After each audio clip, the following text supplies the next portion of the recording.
Heidi and I will be your host for the rest of our Grand Media Conference. And of course, I'd like to officially welcome everybody to the Grand Media Conference of Parallax Studios, Ovation Productions, Robo Sheep, and Viva Films' newest thrilling action spectacle that brings together Korean and Filipino talents in the film The Guardian. Starring K-pop idol and infinite vocalist Nam Woo-hyun, together with Park Eun-hye, an established Hallyu star best known for the epic drama series Jewel in the Palace, and Han Jae-suk. Joining them are Filipino stars Eric Ejercito, Wilbert Ross, Yasi Pressman, Jeric Raval, Joffa Diaz, Katya Santos, Ashley Nolviga, Hart Ryan, Sarah Jo, and more. This is directed by Jong Chang-hwan. As always, thank you to all our dear friends from the media, to all the bloggers, influencers, to the fans. Thank you so much for coming here despite the rainy afternoon. Nandito kayo para supportahan, of course, ang pelikula The Guardian. And save the date because September 2, that's next month, mapapanood na po natin in cinemas nationwide ang The Guardian. And I know you guys are very excited to know more about this.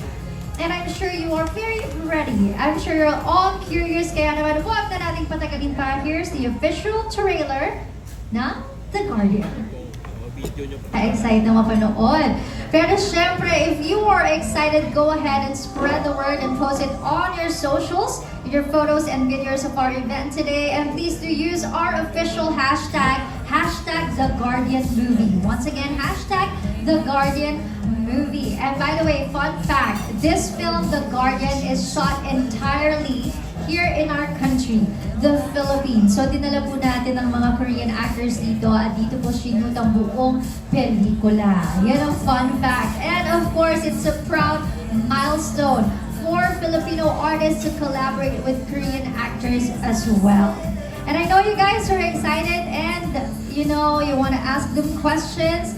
Kaya naman, without further ado, let me introduce to you the cast and producer of The Guardian. First up, we have one of the producers of The Guardian from Robo Sheep, Mr. Micah Fernandez. Let's give him a big round of applause, everybody. Hello, Mr. Micah. Please say hello to everyone. Hi everyone, thanks for coming out. Support The Guardian. There you have it. Let's have your photos taken before you sit down. Okay, let me ask you again to stand up. Please be in the middle. Ayan po, magpipicture taking lang tayo. Please face center. Our Viva camera in 3, 2, and 1. To the fans right there on your right side. 3, 2, 1. And lastly, to our dear friends from the media on the left side. 3, 2, 1. Once again, Mr. Micah Fernandez from Robo Sheep. You may take your seat. Thank you very much. Up next, to share the vision, strategic direction, and creative driving force behind this project, please join me in welcoming the executive producer of Parallax Studios, Mr. Wesley Villarica. Let's give him a big round of applause. Madaming fans. Please say a few words for everyone. Hello, good afternoon to everyone. Very happy to be here and thank you for coming to our Grand Media launch and I'm looking forward to answering your questions and yeah, let's have fun tonight. Thank you. Mr. Wesley, please stay in the middle before you sit down. Let's have your photos taken. Please face center in 3, 2, and 1. To your right side, please. 3, 2, 1. Lastly, to your left. And 3, 2, and 1. Thank you very much. You may take your seat. Next up, we have an actor who continues to captivate audience with his talent, charisma, and undeniable presence on screen. He has been part of several notable projects including Kung Ako Si Asyong, Unconditionally, Loyalista, The Untold Story of Imelda Papit. He is also part of the Viva One series I Love You Since 1892 and Project Loki. Playing the role of Coco, let's give a warm round of applause and welcome Eric Ejercito. Hello, good afternoon. 안녕하세요. Eric, please be in the middle. May picture taking lang tayo. Solo photo op. In the middle, please face center in 3, 2, 1. To your right, please. 3, 2, 1. Lastly, to your left. Wow, may pang-finger heart. 3, 2, 1. 감사합니다. And of course, this time we have an actor, singer, dancer, and YouTuber who is becoming one of the most sought-after heartthrobs of Viva. He starred in successful movies and series, Crush Kong Curly, Working Boys 2, Choose Your Papa, Pagbag 24/7, Nocturno, Hello Love Again, Isolated, and the hit Viva One series, Golden Scenery of Tomorrow. Portraying the role of Jason, let's all welcome Wilbert Ross!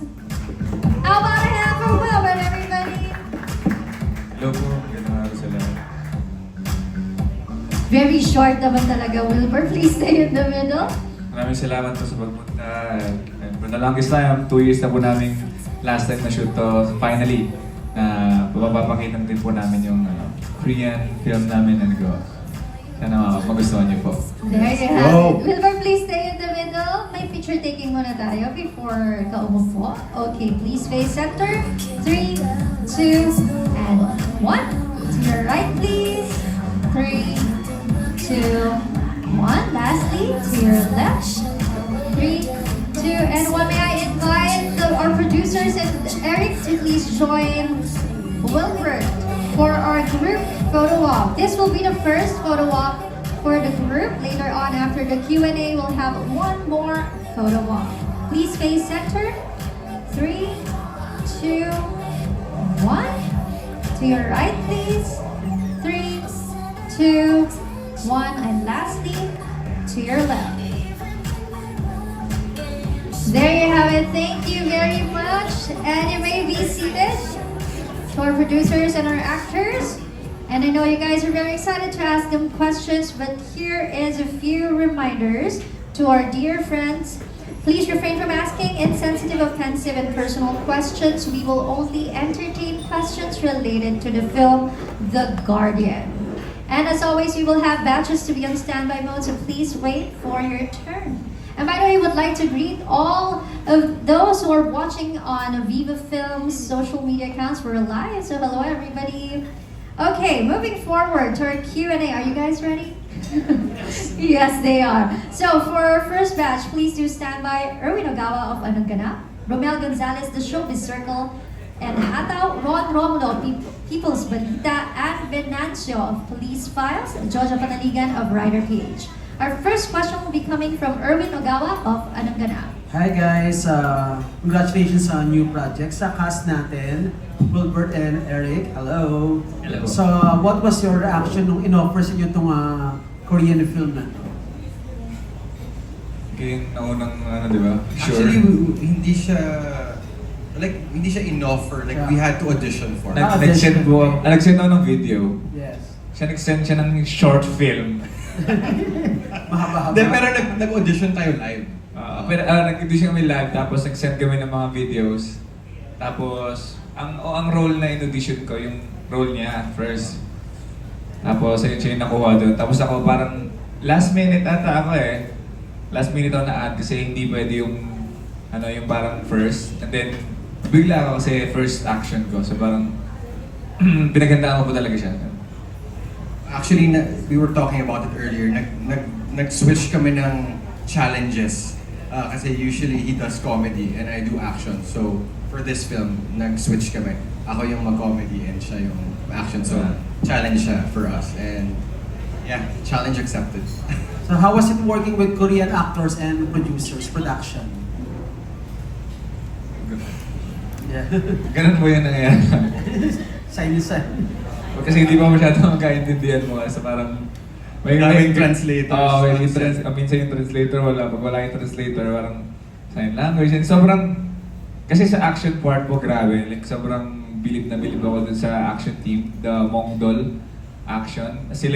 Sobrang dami nilang ginawa na action na mga malalaking film sa Korea. Sobrang honored ako na Big names. yeah, big names talaga. Kilala talaga sila. Honored talaga kami na makoreo ng team na yon. Tsaka yung mismong direction ng director namin, ang galing talaga. Kasi we take time talaga na sipin niyo po yan, first time ko pong mag-shoot ng project na 2 to 3 sequences a day. Yes. And to the producers, what is this movie all about po? You wanna... So this film is all about a mother and son na Korean, and they're living in the Philippines. The mom has a successful business here. However, she falls into gambling, and she ends up turning to the mob, the Korean mob, to help her with funds. And yeah, and because of that, she ends up getting abducted. So the lead actor, Nam Woo-yoon, who plays the role of Do-jun, goes and rescues his mom. So, yun na lang. Baka mamaya mag-giveaway kayo buong plot eh. Well, interesting story. Okay? Thank you and best of luck sa movie. Thank you. Thank you. That was Erwin Ogawa of Anong Ganap. Up next, for our next question, we have Romel Gonzalez of the Showbiz Circle and Hata. Yes, hello. Wilbert, unang tanong sa'yo. Kasi mas kilala ka sa mga rom-com na pelikula, di ba? Ngayon, action ka. Ano yung malaking may ikukwento mong malaking pagkakaiba doing a rom-com project and ngayong action star ka dito sa The Gardener? Well, para sa akin po yung rom-com, syempre very light. And sa action po, mismong yung pag-shoot po sa kanya, sobrang dami pong angulo, madami pong ways, at ibang klaseng art po talaga siya. So talagang bilib din po ako sa mga art director, sa mga fight scenes na choreographers kasi iba siya eh. Tapos mas may chance siya na ma-injure or what. So ako dun po sa shoot ilang beses po akong may mga gasgas sa katawan dahil sa action po na ginagawa. Kasi ako po mismo gumagawa ng mga action din na pinapagawa po sa akin. And it's a challenge talaga. Medyo malayo naman po sa rom-com na light lang, medyo pakilig-kilig lang. Dito parang kailangan mo ipakita na capable ka dun sa mismong scenes, physically. So handa ka naman pala dun sa mga injury na dinanas mo. Before kayo mag-shoot, alam mo masasaktan ka. Hindi ko po in-expect yung sobrang, kasi sakit po talaga ng katawan ko kada shoot namin eh. Kasi matagal po talaga, like may isang shoot po doon sa parang sa vessel ng barko. Inabot po kami ng mga 4 hours, tapos yung time ng sinut po namin is from 1 p.m. to 4. Grabe po yung araw, sunog po talaga yung buong balat ko. I'm legally obligated to say that we followed safety protocols throughout the shoot. We made sure that the actors' well-being and health was looked after. Oo naman. We made sure that they were hydrated. And there were like 300 people on that set at one point. Like kadakat payo, gano'n naman. Hindi naman naiiwasan ng injuries kahit may safety protocols. Hindi, yung mga ano lang po, yung mga konting gas-gas, gano'n na naman po. Hindi naman siya yung parang may nangyayari talaga. Kasi meron din naman pong, meron kami mga doubles din. Pag yung sobrang hirap na talaga ng mga 360, na mga, or yung parang kailangan bumagsak sa ganito, hindi naman po kami mismo yung gagawa. It was great that Wilbert and the rest of the cast were very willing to put themselves in the place. They did have stunt doubles available to them, but then medyo pagka ano, For the reality, for the reality, right? For the realism of the for the sake of the action, you know, they were really willing to put their faces in the camera for the stunts. Tapos last question ko sa inyong apat, ano yung natutunan nyo sa mga Koreanong katrabaho nyo pagdating sa paggawa ng pelikula? Maybe you can go like from left to right. I can go last. I think Koreans are very passionate when it comes to their filmmaking. They are very disciplined as well. So, and not to say that Filipinos don't have our advantages. You know, we're very adaptable. So I think mid-production we started finding our own stride. Of course, this is being a cross-cultural production, not just in terms of in front of the camera, but behind the camera as well. So we were able to learn from each other and come up with our own system. So, but there were, of course, challenges, as with any production. But when we hit our stride, it felt great. It was a very good experience for all around. I think they value time. Kasi sa kanila po talagang every minute counts. So walang nasasayang na oras, dapat naka-standby po lahat. Pero syempre, we can really generalize naman. Siguro yung team lang po mismo ng mga Koreans na nakatrabaho namin, very responsible and very talagang on time sa mga scheduling po namin. to double down on that, very professional and Korean time. Like nasusunod talaga lahat ng ano nila. You can see in hindsight, we learn also a lot from them because their process is different. But yeah, it was interesting to see what they brought into the table and what us Filipinos also brought in. So it was a collaborative effort. And yeah. So, well, they were talking about like, the differences, but I'd also like to talk about like the similarities that we have with the Koreans. So, we're all very, very passionate about the project. The systems, yes, they are different, but I think what would be similar is that we all want to just make impactful films that have an international appeal and that would cross borders in terms of what the market would be. And I think that's a good way moving forward that I think Filipino film should also aspire to create stories that go beyond borders. Thank you and congratulations. Thank you. Thank you very much for your questions. Up next, we have Ron Romulo of People's Balita. Hello. Hi, Eric.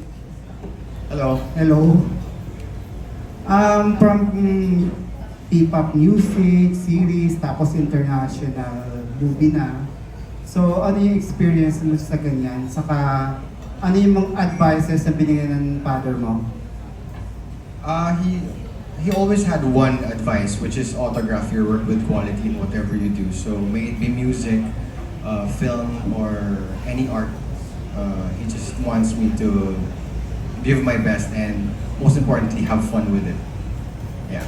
Hindi ka ba nanginayang na dapat mas action yung mga scene mo dito instead of comedy?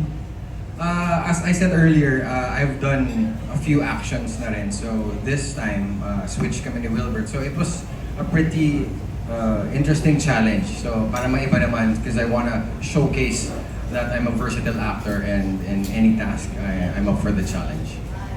Isa pa, kumusta working with Wilbert? Kumusta yung ano niya, rapport niyo? Basta ba? Konti lang scenes natin eh. Talaga? Na magkasama tayo, konti lang. Meron. A few. Yeah. A few. Pero this whole process, I could definitely say, naging close tayo with this project. Ang dami namin similarities pala with Off-cam. pop culture and Geekiness. Yes, sobrang nerds kami and doon kami there was a new friendship that was born in this film. Yeah. Okay. Good luck. Thank you so much. Salamat po. Thank you. Before we move on to our next question, para mas maganda lang po sa picture, usod lang po ang mga producers natin dito. Para kita kayo lahat sa photos kasi natatakpan on the side. Ayan. Okay, better. Mas kita na kayo lahat. Kitang-kita na po ang kagwapuhan ng mga producers natin. Okay. Moving forward, we have Ann Venancio of Police Files. Hello po, good afternoon. Kay Eric po at kay Wilbert. Since action yung film, nag-undergo ba kayo ng training or like paano kayo nag-prepare sa role ninyo? Sa action po, nung sinabi po sa akin yung role, pauwi na po ako ng Davao. 24 ata, December 24.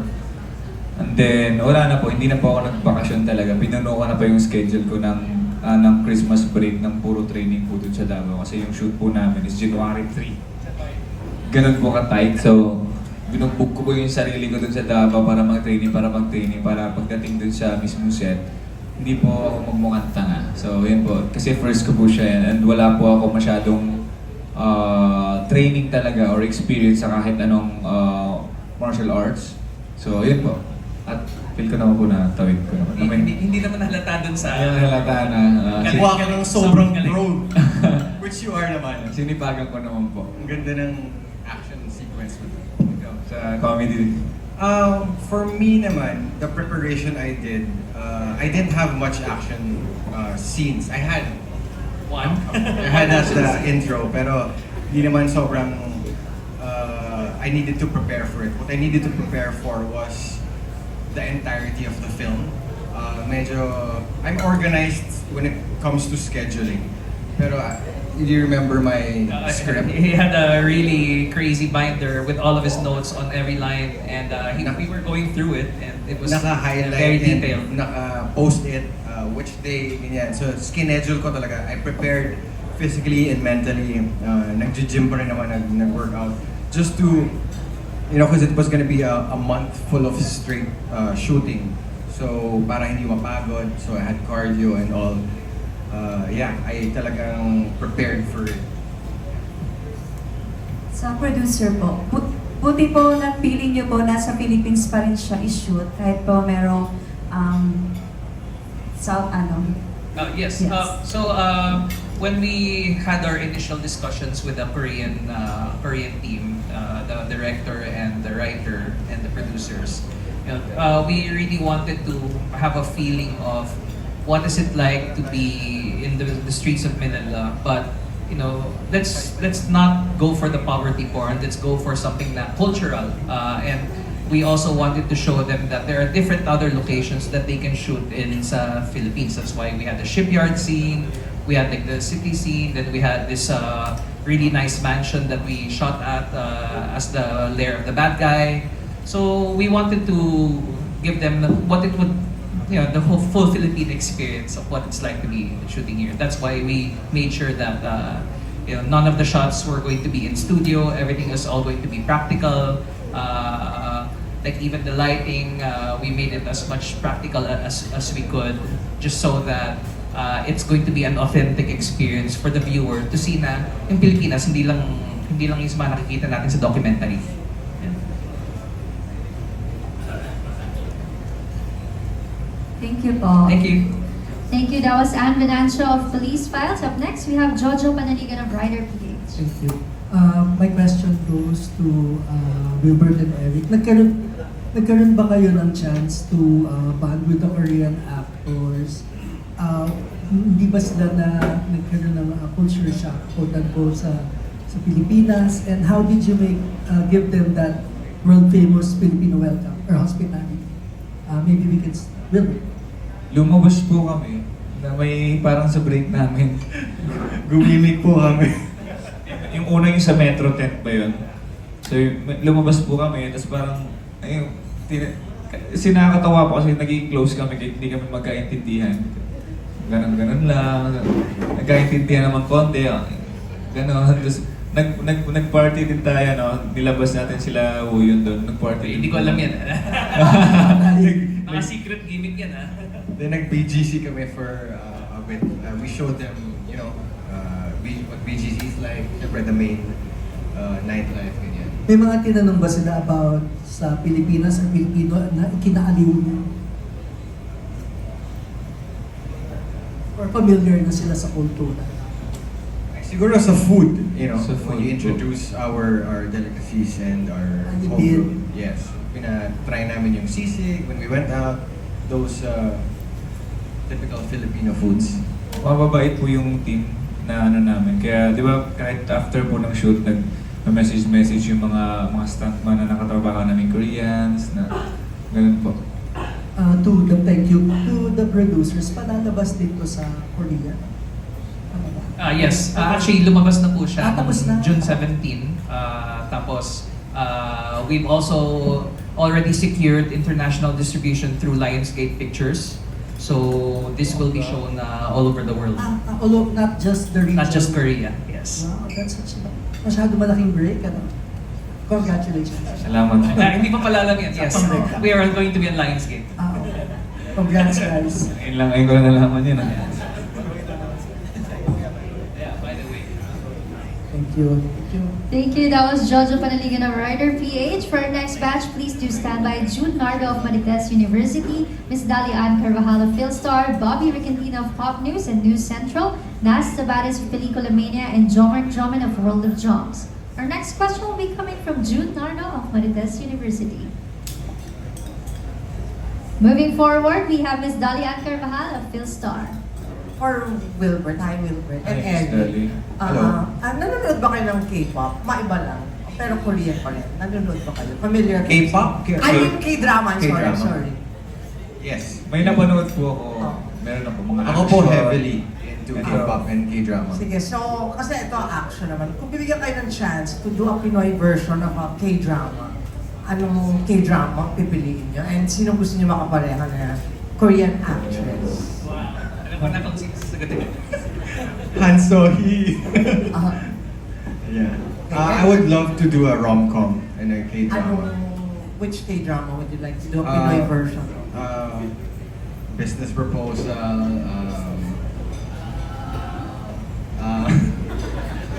Sa Basta lang ng Han So-hee. Mukha na nga kayo Korean pareho, na-invite nyo na ata. Isura, no? Madaming K-drama na I'm very interested in and would love to explore. But I'm more on rom-com. That's my goal. Yeah. About Wilbur. Ay, sorry. Yung napanood ko po, gustong-gusto ko yung action na Vagabond. Vagabond, ayun po, gustong-gusto ko po yun. Tapos, ganda din ng lead actress dun. So, kung may chance po. Sino po yun? Thank you and congrats. Oh, si Bae Suzy yun. Bae Suzy. Yes po. Thank you. Yun po. Thank you. That was Miss Dolly Nandito na si June. Philstar. Up next we We'll try have we'll try that. June Nardo of Marites Please. University. Sin talaga. Kay Wilbert na lang.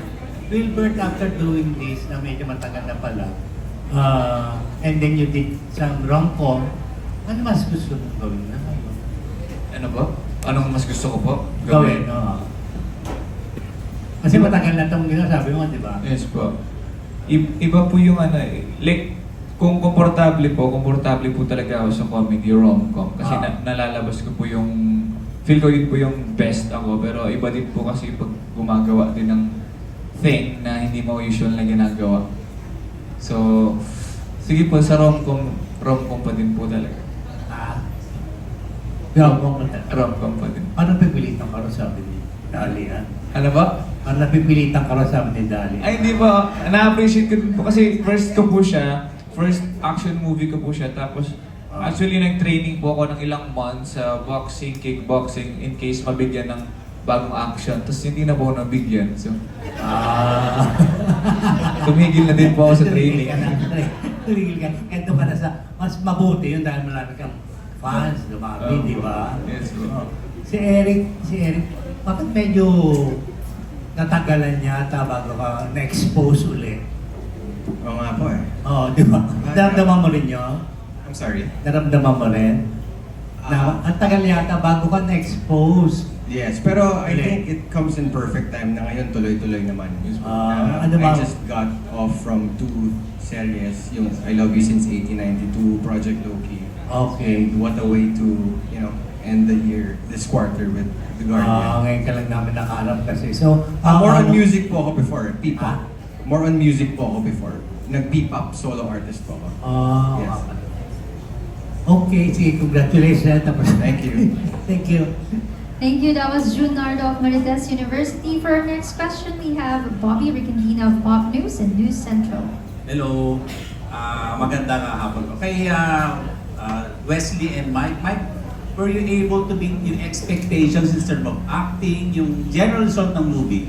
Or nag-exceed ba yung expectations na hinahanap niyo sa movie? Okay, well, I would say that the expectations were met.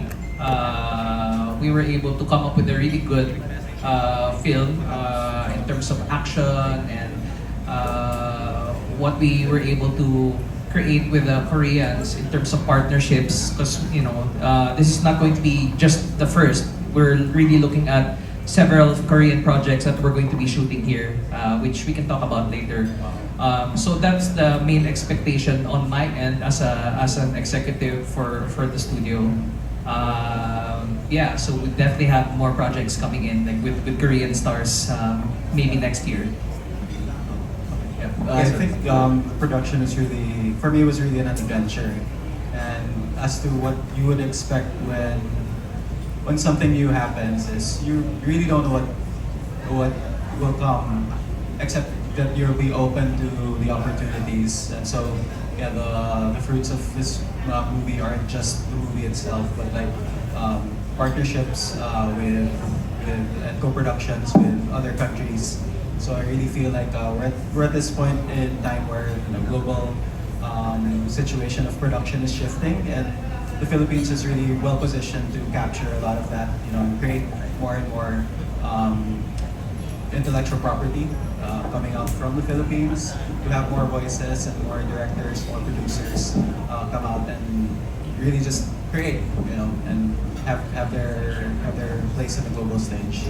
Congratulations. And then kay Eric and Wilbert, konting kwento without spoiling any yung mangyayari. Saan kayo nahirapan or nag-enjoy sa role niyo dito sa The Guardian? Any scene or any moment na talagang memorable para sa inyo? Without Daming spoiling. memorable. Favorite action scene mo na lang.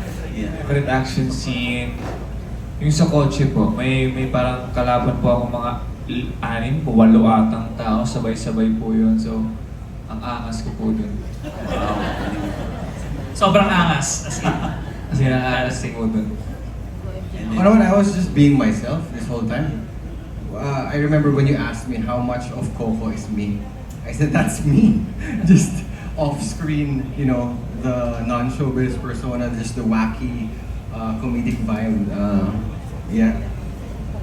Just ain't natural. thank you. Congratulations, guys. Thank you. Thank you. Thank you. Thank you very much. That was Bobby Regentina of Pop News and News Central. Up next, we have Naz Tabares of Pelikula Mania. Hello, sa producers natin, pwede pakikwento who contacted, paano siya nagsimula yung kwento, like paano nagkaroon yung casting din ng Korean and Filipino. So initially, we invited these Korean. Actually, nagsimula yan sa golf game. Yan. I was playing golf with like a friend of mine, and then I was talking about what we were doing in RoboSheet for virtual production. Like those LED balls, and so he mentioned that he had some Korean filmmaker friends who would be interested to go and talk to us. So when they came over to the Philippines, they presented the idea for the script. And they proposed that, why don't we do a full-on co-production instead of just like a line production job where Koreans go here, they pay us to shoot something for them. We work on something together, and I really like the idea of that. Being able to step on the Korean stage as Filipinos. I wanted to bring honor to Filipino filmmakers and show and open the door. I haven't really heard or met any other Filipino filmmakers right now who's done a full-on co-production with a Korean production company. So, we wanted to explore that. And so, siguro it took 6 months of negotiation and going through script rewrites, and siguro we went through like maybe 7 drafts of the script until we finally came on an agreement with what the final script is going to be. You wanna chime in? Yeah. Nagkaroon po ba ng support from the government? Well, we were able to, ask sa mga locations, we had to ask for yung mga some tulong. I don't want to say anything negative. Yeah. But sometimes kasi minsan yung mga government people pa yung nagpapahirap. Yeah. Which is kind of sad. But some LGUs naman were very, very helpful. Yeah. So I think it really depends on where, siguro which area, and siguro yun sa how willing the people would be to help. Kasi yung isang experience namin nung sa simula is, international production, may pera yan. Yung naisip. So we had to change locations because of that, because they were trying to force us to cough up more money for permits. And I'm not gonna say which LGU. Yan. So nung paglipat namin, very supportive naman yung sa kabila. So we're very happy to work with Quezon City actually, and for this. And yun. I will say in general, it's a work in progress. I also advocate for government to provide more support for their filmmakers, and to be very positive about it. The things are changing. They're more aware now of what the community needs. You know, they're at least trying to dialogue with filmmakers more now. I won't say it's a perfect system right now, but It's definitely a work in progress. but I think yeah, like, as to what Wes said, you know, there are starting to be they are starting to show more support for productions like this. Kay Wilbert and kay Eric, anong reaction nyo na i-release siya worldwide? Ngayon lang namin nabalitaan yun. Ngayon lang po namin nalaman na worldwide pala siya. Surprising and happy po syempre. Surprise. Happy po at saka syempre parang pang ilang ko ba itong pangalawa ko pa lang po ata. Yung una yung nocturno, tapos pangalawa po ito. So, big thing for me. Parang saying bucket list is an understatement. It's such a dream to have as an actor, to have your face seen by the whole world is such an accomplishment. And we're just grateful for Parallax and Viva for the opportunity. Thank you. Thank you. That was Nesta Balas of Pelikula Mania. Up next, we have Jomar Joman of World of Joms. So hi, for the actors, Eric and Wilbert. So my question is, I heard kasi nagkaroon din ng audition. So how was your experience during the auditions? Tapos, paano yung nalaman that you landed the role? Tinawag po sana tayo na parang ako na daw po dun sa parang kalaban po ng bida. First ko din po ata yun na villain role. Ito po ata yung first ko na villain role. So, tignan nyo lang po kung mukha pa ako nakakatakot. Hindi pa ako sure. Pero yun po, sinabi po sa akin kasi nung sa audition po kasi sinabi na sa akin na hindi ko nakuha yung role na isa. So parang, okay, tinanggap ko na. Tapos bigla na lang ako tinawagan na, okay, you got the role sa ibang yun po. That worked out pretty good. For me, I found out when I was in Hong Kong with my mom's birthday. Tinawagan niya ako, tapos broke down the news. Nag-gym ako, sumiiyak. Oh, I got the part! And I was just so happy. The audition process naman, I just gave everything. I just gave my best. Like, lahat ng ginawang training ko, lahat ng workshops, lahat ng past projects, parang it all boiled down to that moment. So I just gave my best. Aside from na nagpasa kami ng video, nag-audition kami live in front of the Koreans and all the producers. So every big name in Viva was there to audition. And yeah, the rest is history. Ito yung ginawa mo video. Because I direct, if I'm not in front of the camera, I'm behind. I direct, I produce also. I have a video production also with our friends. So lahat ng projects ko. Ano ko lang, yung sinend ko po kasi naka-selfie lang na yan. Arte-arte lang sa camera. At ano yung mga yung sinend mo? Yung sinend ko, buong short film. Naka-full prod siya kasi naman may mga extras, may lahat. Tapos yung script na pinadala to say it, diba usually self-audition tape. Nagtawag talaga ako ng production, guys, we're shooting a film tonight. Yung kung ano yung nasa script, ginawa kong pelikula talaga with full editing, full production. Pero they didn't get to watch it actually. They watched it after the live audition. So parang natuwa din ako na they liked me first live. It was the first scene, right? That you, which one was the audition tape? I'm trying to remember. Was it the first scene that you? Madaming improv pinagawa din Yeah, on the yeah. spot. Like si Yasi had to She had to cry. Like she had to. They were really entire scene, like checking our range within that span of short audition. Medyo nakakakaba. It's not like our normal VTR na talagang you could read the room that the energy was really high. Follow-up question kay Wilbert, sinabi mo kasi first time mo maging kalaban. How was it na maging kalaban? Masaya ba maging kalaban? Bago po sa akin maging kalaban. Bago po sa akin yung role na parang cool. Tanga-tanga po kasi lagi yung nalibigay sa akin. So, bago po sa akin yung laging yung hindi masyadong Wala, parang hindi pa, yung ngiti ko, walang bilang lang po yung ngiti doon. Tapos parang ano pa, sarcastic ngiti pa. So, sobrang ibang-iba po yung Wilbert na makikita dito. Isang beses ka lang yata ngumiti doon eh. Yeah, I think. Yung ano, yung parang throwback ata. Yung throwback lang. So yun pa. Thank you so much. Thank you. That was Jomer Joman of World of Joms. For our next batch, we have Jezreel Eli, Ian Lee Estrella, Tito Ian, Jacob Manang of Jaco TV, and Carlos Aragon of Mega Pelicula. Our next question will be coming from Jezreel Eli. Hello. Hi, congratulations. Dito. Hey, Jez. Hello, What's kumusta? up, Jez? Kumusta? Ayan, question ko lang, no? How was it working with Jong Jang-won, who has been part of the Korean film industry for years and has worked with some of its biggest stars sa Korea? Actually, nakita ko, pinanood ko sa yung Steel Rain, siya pala yung director, assistant director doon.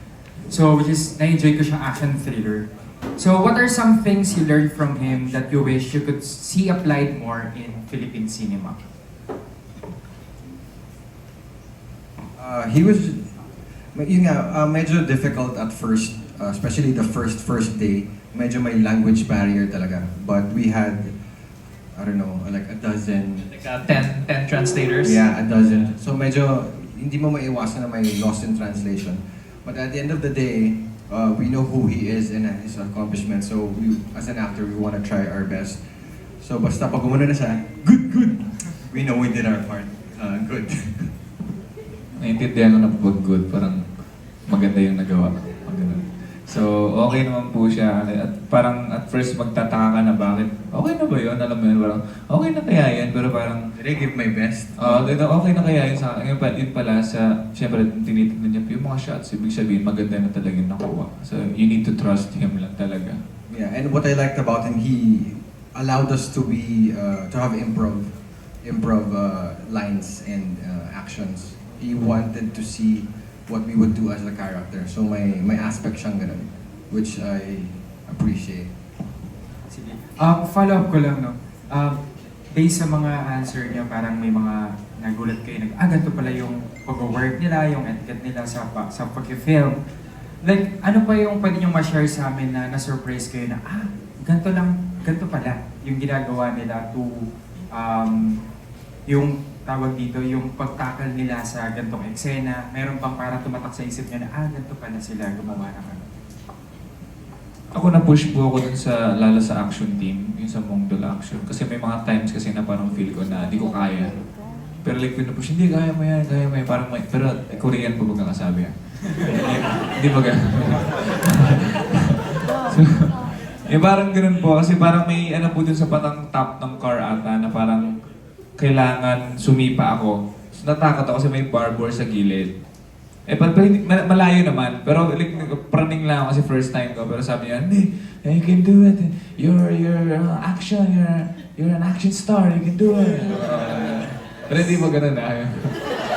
Ayaw ko magkakasabi. So, ayun po, nag-assume na ako na ganun yung sinabi niya. Pero, ayun po, so, sobrang supportive po nila. Talagang, like, pinupush nila ako na parang, parang hindi ko kaya yan. Parang, hindi, kaya mo yan.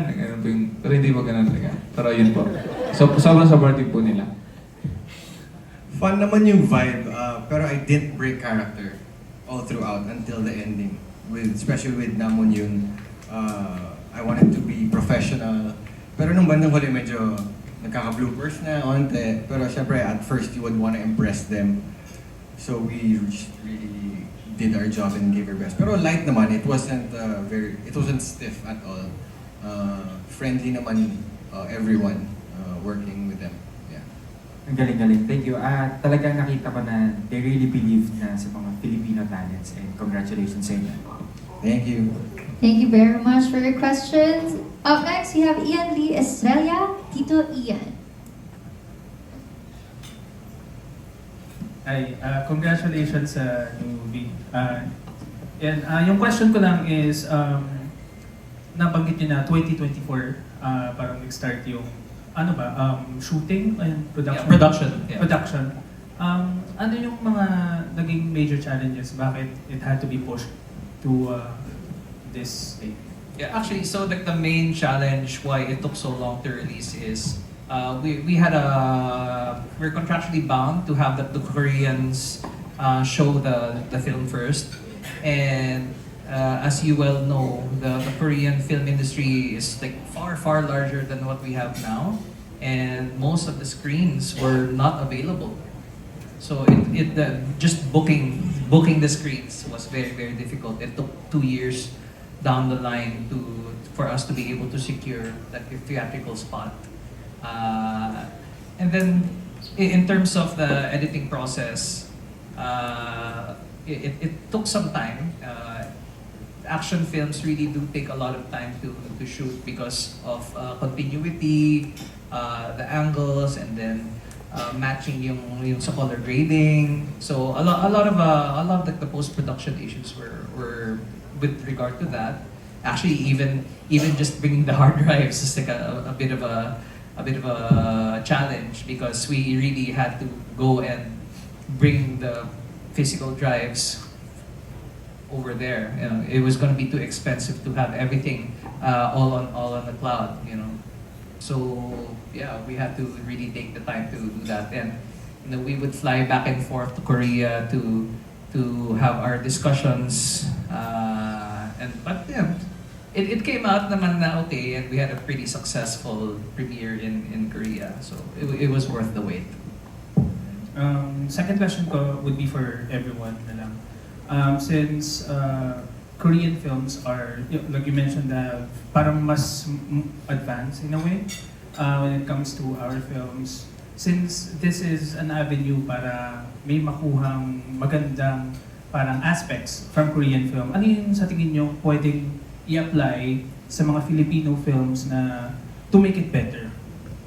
Support from Government support.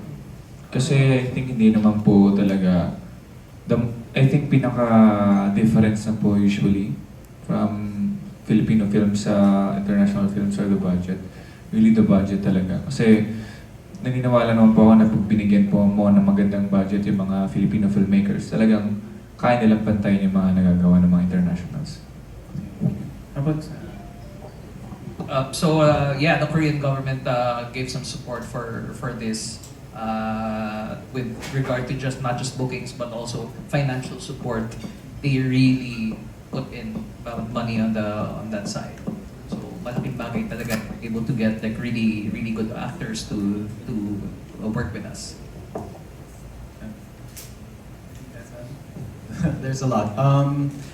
Yeah, I think when we have correct systems in place, which I believe is happening right now as we're speaking, it's a lot easier for creative people to focus on doing their job well, right? So we're not so focused on things like logistics, budget. You know, there would be a question of of how things would be funded when things are already set in place. So hopefully, moving forward, we are able to hit our stride as a nation, and again, things are happening behind the scenes, but once we're able to be more free, and for there to be more diverse support for other types of films as well, so that because now that it's almost an all-season environment for entertainment, right? You know, you don't really have set times when movies should be coming out, because every day there's a release happening. So I think that just gives more chances for different genres and different types of stories to be told. Thank you so much. Really excited to watch your film, guys. Congratulations. Thank you. Thank you. That was Ian D. Australia, Tito Ian. Up next, we have Jaco Manangan of Jaco TV.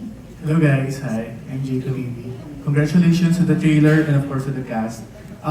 Anyone who can answer, can you give us a little background or without any spoiler, why the movie is titled The Guardian? Okay, so yeah, The Guardian revolves around a mother and son.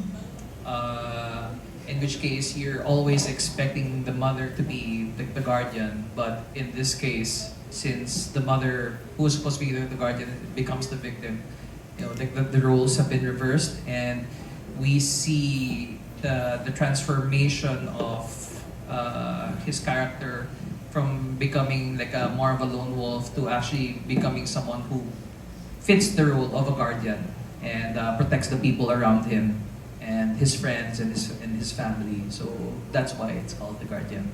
But I think the Korean title is Kidnapping 48 Hours. So that's the Korean title. Because she's given 2 days to rescue the mom. I see. It's all about mother, yeah. My second question for Wilbert and EJ. Eric, sorry. No, my nickname is E also. Yeah. What are the Filipino or Korean elements na pwede naming makita sa pelikula? Korean elements, the sport, their national sport, the Taekwondo is very present in the film. The choreography was very Taekwondo based, which isn't as common.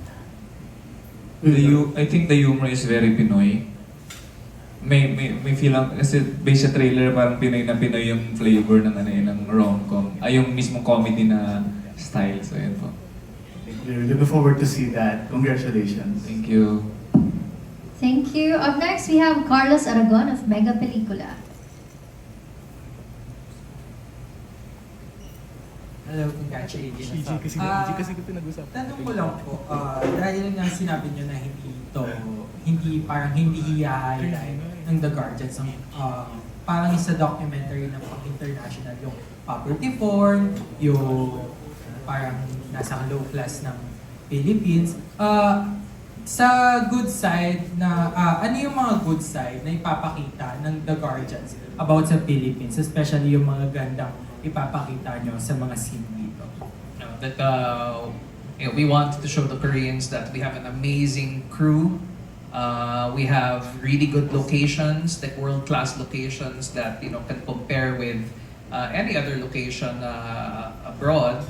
And we want to showcase the diversity of those the different cities in Manila, and what it's also like to be outside the city. So, and then we showcase also the bayanihan spirit of his character helping out the main character even though he doesn't really have to. So like the stuff about the Filipino personality that we want to show. Yeah.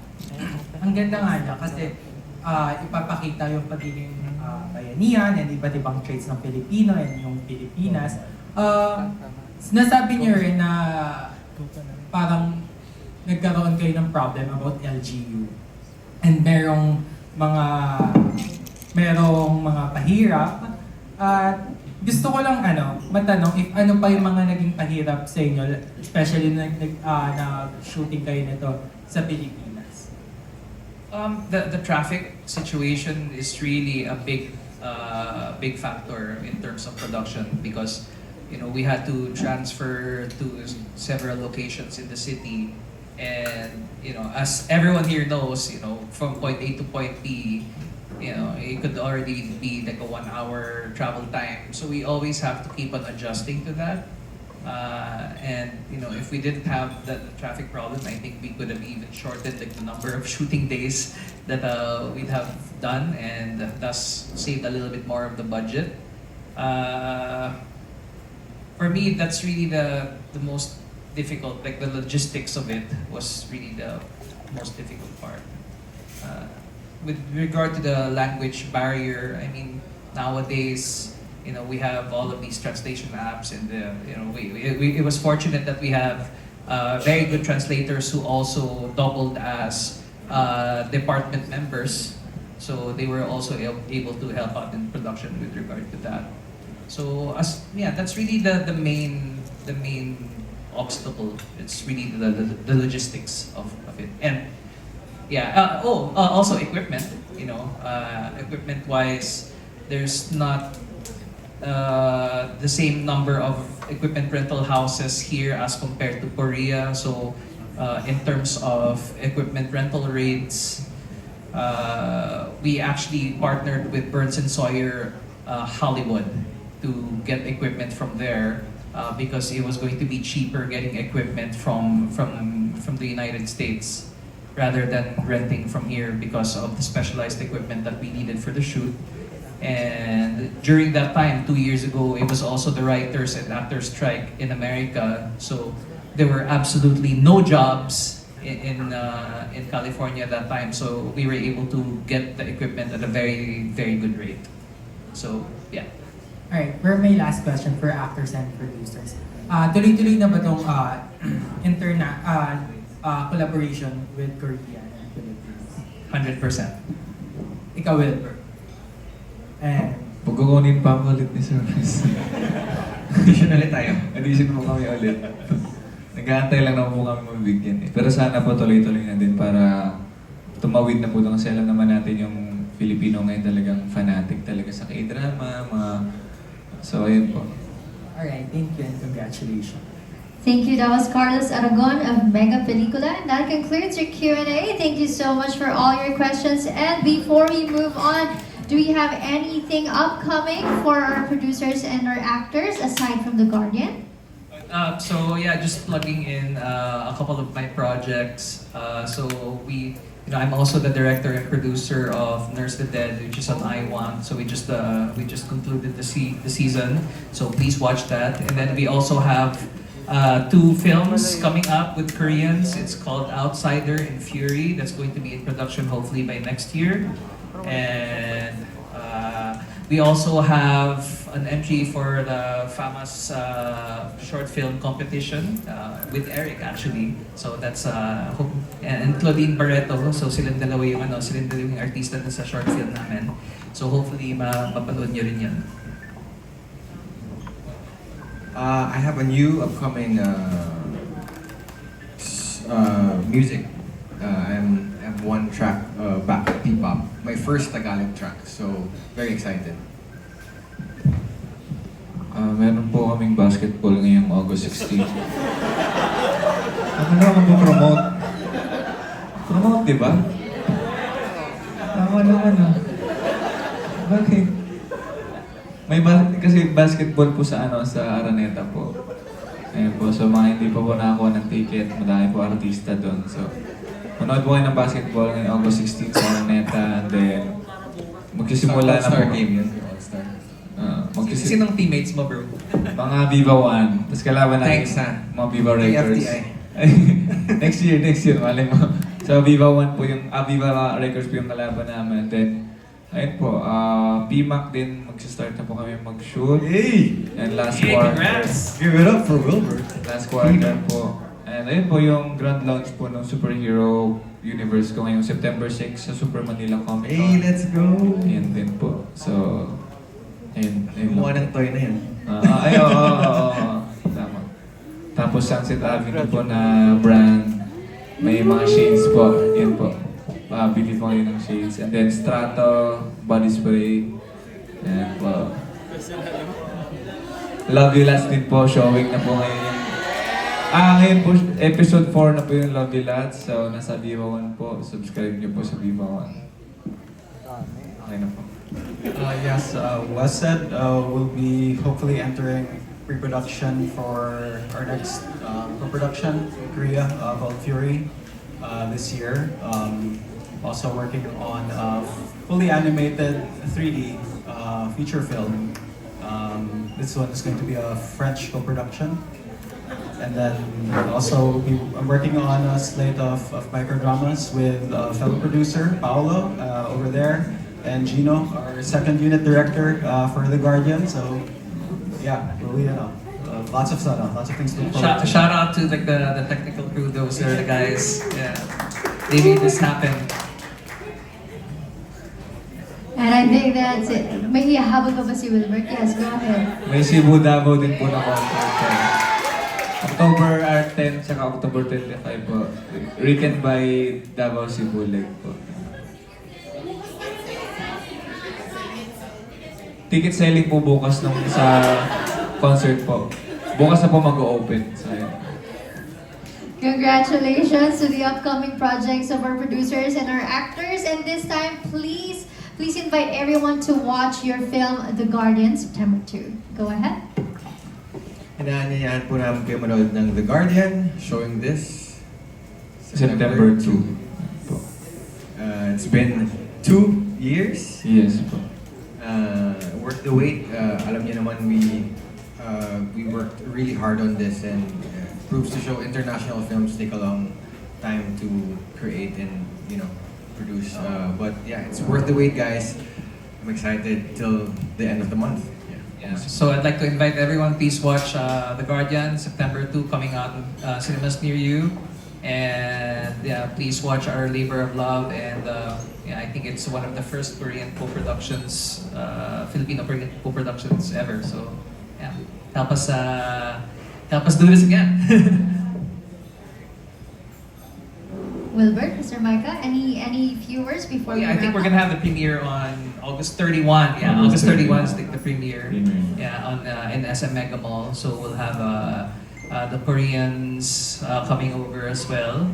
So sana lahat sila, pero hindi ko sigurado. So we're still working on that. And I think that's it. Thank you very much, and congratulations to Team The Guardian. And kindly stand up once again for our last photo op. Thank you very much. And by the way, to Eric and Wilbert, would you like to say hi to all the viewers on live? Hello po sa lahat ng viewers at maraming salamat din po sa mga fans na pumunta here. And may bago nga po pala akong kanta sa last week ng August po. Release po. Sorry, nakalimutan ko po. Maraming ganda po si Wilbert. Abangan natin ng kanyang social media din. At parami pa yan ang parami. And please step forward to the middle part of our stage for our very quick last group photo. Thank you very much. Again, congratulations to Team The Guardian. For updates on The Guardian, like and follow Viva Films official social media accounts, facebook.com/VivaFilms, and on X and Instagram at Viva_Films. Muli po namin kayong inaanyayahan na suportahan at abangan ang action thriller na The Guardian, September 2 in cinemas nationwide. Filmed entirely in the Philippines, starring Nam Woo-hyun, Park Eun-hye, Eric Ejercito, Wilbert Ross, Yasi Pressman, Billy Villeta, Jack Yu, Ashton Olviga, Fatima Año-Nuevo, Hart Ryan, Joko Diaz, Katya Santos, and Jerry Craval, and many more.